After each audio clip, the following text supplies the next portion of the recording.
Hello, everyone. Charles Watts here. It is Sunday. I hope wherever you're watching or listening to this around the world, you are having a fantastic weekend.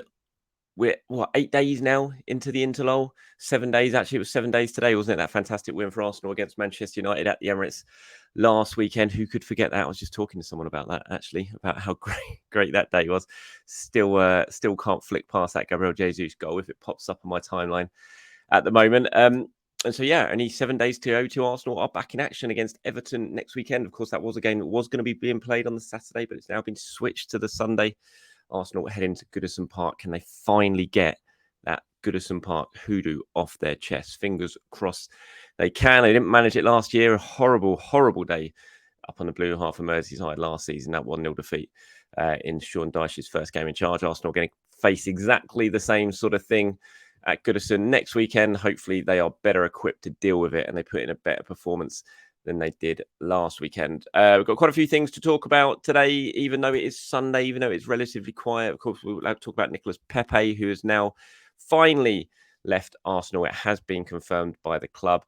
We'll talk about a very disappointing night for Arsenal women in the Champions League, or a disappointing day for Arsenal women in the Champions League. Awful result that, real consequences in terms of the season to come. Going out against Paris FC yesterday, and we'll talk about some of the international football that has gone on. We've got some comments and questions from you guys as well. So plenty to discuss, and we'll start with Nicolas Pepe, who Arsenal have now confirmed has left the club. That statement coming sort of late yesterday afternoon. Arsenal saying we've agreed with Nicolas to terminate his contract with immediate effect. Everyone at Arsenal thanks Nicolas for his contribution during his time with us and wish him well for the future. They talk about how he's, his brief sort of time at the club, made 111 appearances in all competitions, and obviously highlight there that he played a key role in the FA Cup win in 2020 as well. Now, we all knew this was happening, of course. It's been going on just throughout the last few days. Trabzonspor have been posting pictures of him on a private plane heading over to Turkey. Some pictures from Pepe himself on Instagram signing the contract and putting out a little message as well. We were just waiting for the official confirmation from Arsenal, as I spoke about yesterday in yesterday's episode, that I'd seen that there were reports that Arsenal would get a nominal fee, but I was kind of being told that that wasn't the case and it was going to be a contract termination. And that has, of course, now been confirmed. So Arsenal's second highest transfer fee ever, the £72 million they paid Lille for Nicolas Pepe in 2019. 4 years later, they have paid him to leave with 1 year left on that contract. So, in fact, they still owe, I believe, because of the payment structure that they was agreed with Lille at the time of signing of 72 million, that was going to be spread over the 5 years, of course. I believe they still probably have a payment still to make to Lille for Nicolas Pepe. So, yeah, a very costly error at the end. Obviously, I spoke about it in the last couple of videos in terms of my thoughts on Pepe as a player and how I don't think he was dreadful at all during his time at Arsenal. When he played pretty well at times. As I said, he had a big part to play in that FA Cup win in 2020. Had a really good season, or really good end to the second season, where he scored a lot of goals in all competitions when Arteta was in charge. But then it all just sort of faded away, and he clearly wasn't a £72 million player, but he had some good moments. But Arsenal kind of moved on from him. Didn't really fit Mikel Arteta's plans, and of course he had a massive thing in front of him called Bukayo Saka, who came in and just was basically undroppable after making his way into the team. So that didn't help Nicolas Pepe either, and he's ended up losing. It is very sad. There have been lots and lots of comments and questions about Nicolas Pepe over the last few days on the channel in the replies to the videos that I've done. Some people, sort of angry at Arteta for the way he treated Nicolas Pepe, felt he should have been given more of an opportunity. Other people happy that he's gone and it can kind of draw a line under the saga. We got one here from Crafton saying Pepe is worth much more, and if it wasn't so obvious we desperately wanted to get rid of him, we'd have got more. We're really terrible at selling. We are so public in how we value our players, so open in what relations are like with the manager and the club. We don't hold cards close to our chest, and it's hurting us. At the same time, these things take time to change. The improvement has been made. It's just that the window has been a step back on that improvement, according to me, even though we probably got market value for Balogun. The holding deal was just atrocious, bordering on shameful. How we got so little for an English Premier League proven centre-back is beyond me. And it probably wouldn't have been better to keep, and it probably would have been better to keep him as image for our club. Yeah, look, I agree. I think we were all looking at this summer as a summer to see how Arsenal did. Could they improve that image that they've got in terms of being poor sellers. I don't think they really have. I don't think they've done terribly. I think there's been some good deals. Granit Xhaka one, I think, has turned out to be a good deal despite him being a very good player. I think they got good money for Granit Xhaka, but like you said, the Rob Holding one, I think, is just an atrocious piece of business. I don't understand how that has happened. Or why that has happened. I'd rather have kept Rob Holding for the season and have him in the squad as a potential backup option than give him away to £1 million to another Premier League club. I just don't get that. Pepe, I can see there'd been mistakes made, and I think Arteta doesn't help himself at times when the way he manages players who are out in the cold a little bit. Their value does plummet as a result. And, I'm certainly not the only person to think that. I know people think that about him. And you look at Ainsley Maitland-Niles, for example, that was a clear situation when Arsenal could have sold him for 20 million, didn't, kept him. Then he went out in the cold, didn't feature at all. And Arsenal ended up losing him for free as well. And now, Nicolas Pepe is slightly different because of the wages he was on. It was very difficult to shift. Arsenal are hoping he would have a good season over in France last season, and maybe Nice would take him on a permanent basis. That didn't happen. He had an all right season. He had injuries. Nice decided not to take him on a permanent basis, and that left Arsenal in a difficult position. And I always kind of felt it was going to be a contract termination, and that's the way it's proven.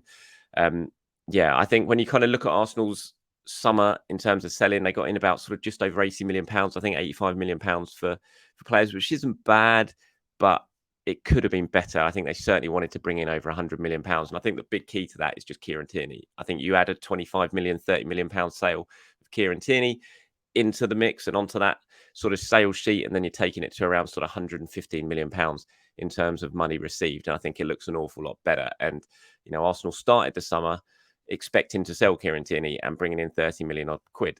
It didn't happen. Bids didn't arrive, which is a real surprise. And I think when you kind of look at the summer as a whole, that's the big one that is really disappointed. And hopefully in 12 months' time, that will be resolved and he'll have a really good season at Sociedad, and Arsenal there'll be a big market for Kieran Tierney next summer. Arsenal will bring that money in. But for now, they didn't manage it. And I think that has had a bit of a negative impact on how the summer looks as a whole in terms of their selling business.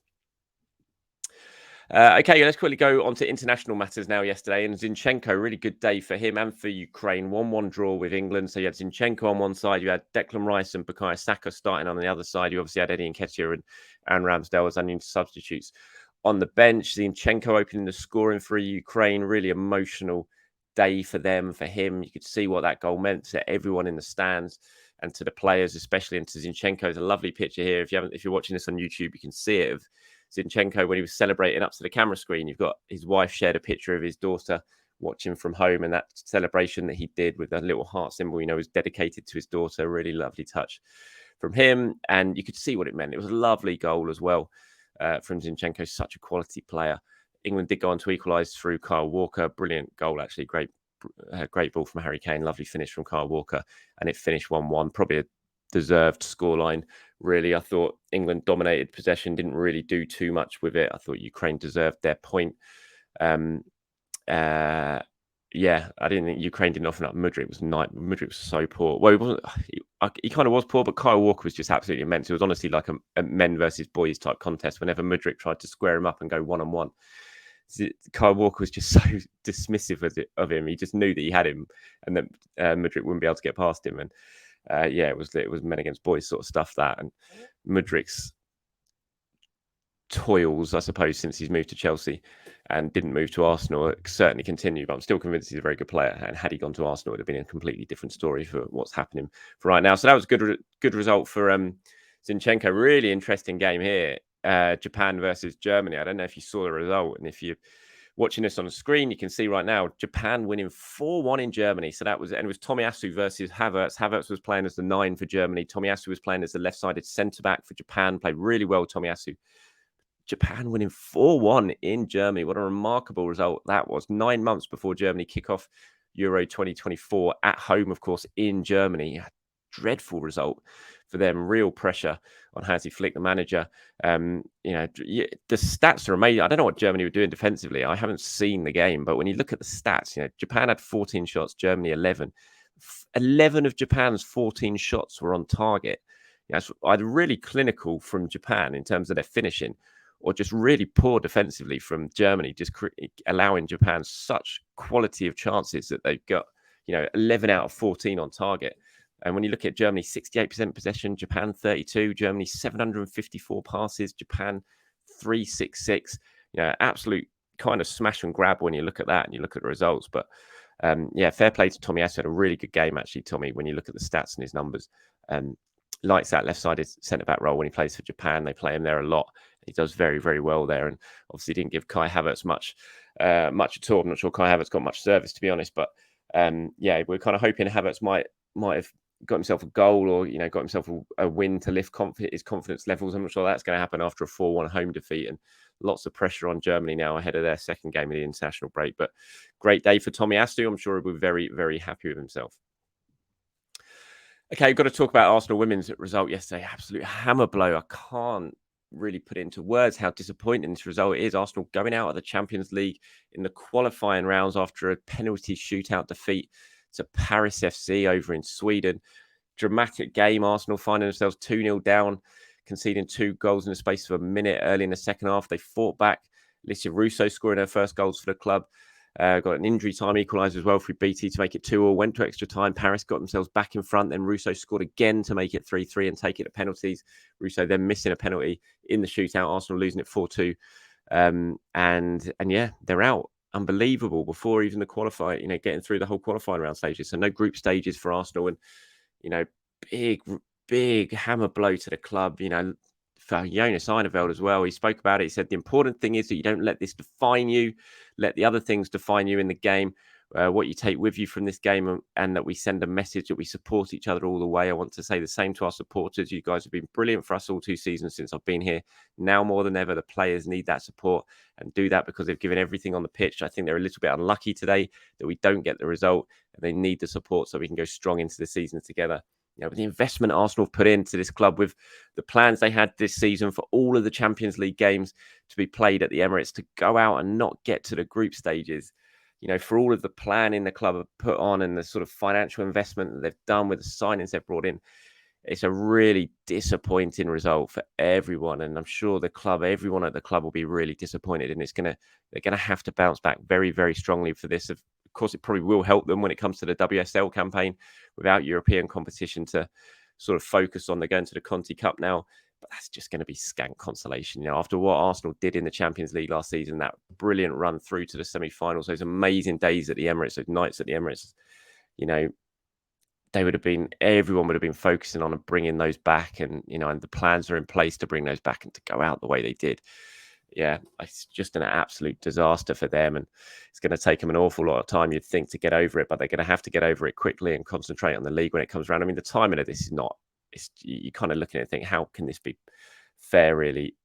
The World Cup 3 weeks ago, and no time for sort of training or anything like that, just get thrown into these games of such importance. I'm sure Arsenal feel it's kind of a little bit hard done by in terms of how it's all worked out and the planning for it and the scheduling, but even so, you've got to win those sort of games, and to fail to do that, it's just an absolute, really, really tough one to take for them. And there'll be so much disappointment today all around the club and everyone over in Sweden who watched it as well. So, yeah, tough day for the Arsenal women.